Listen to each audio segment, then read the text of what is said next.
আবারও প্রাণ ফিরেছে ঢাকা বিশ্ববিদ্যালয়ে। ক্লাস শুরুর দ্বিতীয় দিনে ক্যাম্পাসের শিক্ষার্থীদের উপস্থিতি বেড়েছে। তাই আবারও আগের সেই চেনা রূপে ফিরতে শুরু করেছে প্রাচ্যের অক্সফোর্ড খ্যাত এই বিশ্ববিদ্যালয়টি।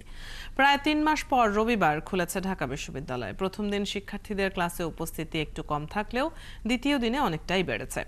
আগের মতো নেই থমথমে পরিস্থিতি, তবে শিক্ষার্থীরা এখন সেশন জটের আতঙ্কে। যদিও বিশ্ববিদ্যালয় প্রশাসন বলছে এতদিনে যে ক্ষতি হয়েছে তা দ্রুত কাটিয়ে ওঠা সম্ভব। প্রত্যয় স্কিম নিয়ে শিক্ষকদের কর্মবিরতির পরে শিক্ষার্থীদের আন্দোলনের কারণে প্রায় ৩ মাস বন্ধ ছিল বিশ্ববিদ্যালয়ের পাঠদান। এরপর ৫ আগস্ট আওয়ামী লীগ সরকারের পতনে বিশ্ববিদ্যালয়ে নতুন প্রশাসন গঠন করে অন্তর্বর্তী সরকার।